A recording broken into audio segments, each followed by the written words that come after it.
بسم الله الرحمن الرحيم warbixinteenan maanta ayaan waxaynu ku dul istaagaynaa Mareykanka oo qorsheynaya weerar dhul oo markaasi ku qaado Iran 48 saacina soo aadan warbaahinta Iran ayaa waxa ay sheegtay in dagaalka dhulka ee Mareykanka uu qorsheynayo 48 saacina soo aadan gudahooda iyada oo Trump markaasi iskaashi kala sameynayo Sacuudiga, Imaaraadka iyo Ingiriiska warbaahinta Iran ayaa waxa ay daaha ka rogtay warbixin tilmaamaysa inay sameysay qiimeyn istiraatiiji ah oo markaasi tilmaamaysa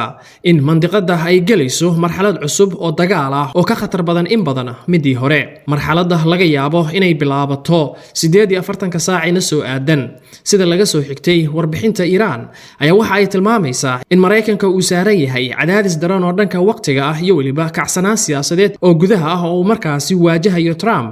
ayaa waxa uu go'aansaday inuu dagaal dhulka ah la galo Iran dhaqdhaqaaqyada haatan ayaa waxa ay tilmaamayaan in arintani weerarka dhulka ah uu Mareykanka iskaashi kala sameynayo Sacuudiga iyo Imaaraadka iyadoo Ingiriiskana ku waafaqay arintani diyaarna u tahay inay kala qayb gasho Mareykanka midan ayaa waxay micnaheedu tahay in halkan ka sameysmay isbahaysi ciidan oo ballaaran oo markaasi wax badan ka bedeli doona qaabka uu hadda dagaalka ku socdo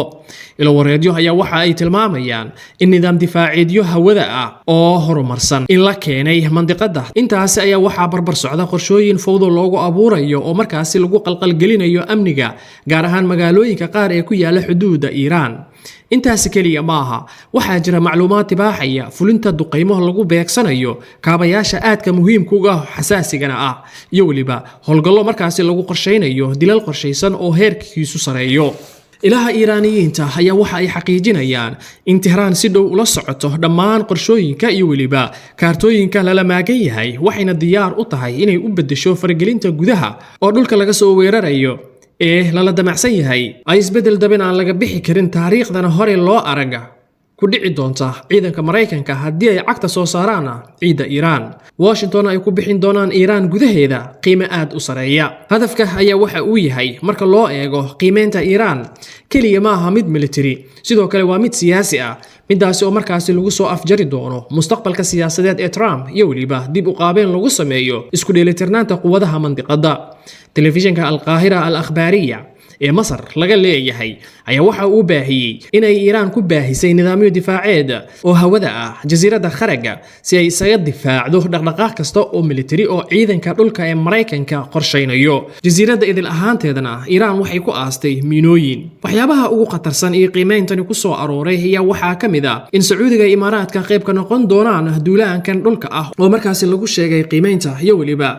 in ay marmarsiyo u noqon doonto Iran inay duqeeyaan kaabayaasha dhaqaalaha ee labadaasi dal micnaha Iran inay ku qoraacato Sacuudiga iyo Imaaraadka ka hor intaan iyadu lagu qadaynin sidoo kale Iran ayaa sheegtay inay kordhinayso heerka duqeynta Israa'iil ilaa wax walba dhulka la simaan micnaha inay Iran gaarsiin doonto heerka dagaalka ilaa meesha ugu sareysa oo xitaa ay ka gudbi doonto khadadka casaanka ah Tehran ayaa waxay u aragtaa in weerar kasta oo dibadda uga yimaada inuu keenayo inay isku duumaan dadka Iiraaniyiinta ah si aan hore loo arag waa midaasi mid xoojinaysa awoodeeda inay ku dhiirato dagaal waqti badan qaata hoosna uga dhaco cadaadisyada gudaha halkii ay ka kordhi lahaayeen qiimeyntan la sameeyay waxa ay tilmaamaysaa inay Iran u diyaar garowday inay galayso marxalad cusub oo dagaal adag ah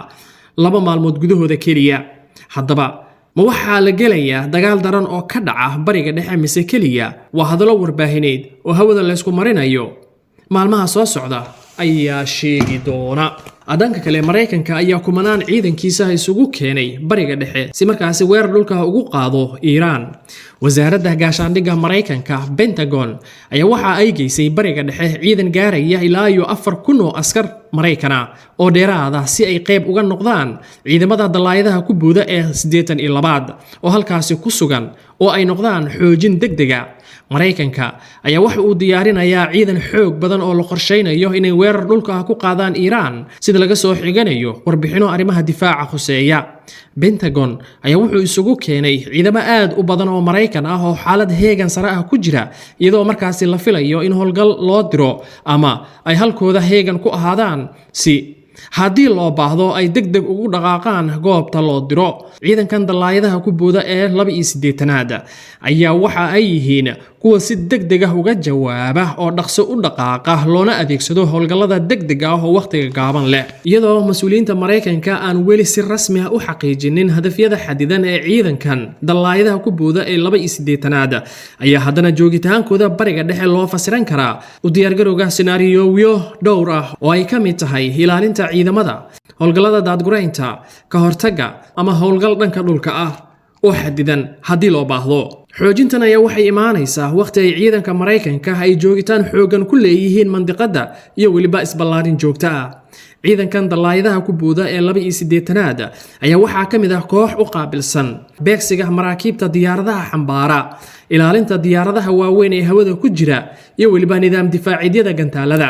intaasi waxaa sii dheer ciidamadani dalaayadaha ku booda ayaa waxay sidoo kale xoojinayaan si weyn awoodda Mareykanka ee fulinta howlgallada degdega ah iyo sugidda amniga kaabayaasha halbowlaha ah iyo waliba dagaalo ku dhaca si lama filaan ah oo dhanka dhulka ah mas'uul ka tirsan Pentagon ayaa waxa uu xaqiijiyay in dhaqdhaqaaqyadani ay wadaan ujeedkiisu uu yahay ilaalinta shakhsiyaad muhiim ah iyo danaha Mareykanka marka ay ku sugan yihiin bi'ad xaaladeeda amni isbedbedela mar walba iyadoo intaasi oo dhan ay jiraan ayaa haddana xajmiga iyo waliba samaysanka howlgalkan baahinta ciidanka ayaa waxay tilmaamayaan heerka aadka u sareeya ee walwal ee gudaha qaybaha qorshaha difaaca ee Mareykanka oo ku aadan xaaladaha isa soo taraya ee suuragalka ah oo markaasi ka jira bariga dhexe in howlgalkani ay ku soo biiraan ciidanka dalaayadaha ku booda ee 28aad ayaa waxa uu leeyahay ahmiyad weyn oo gaar ah si markaasi uga jawaabaan howlgallada degdega ah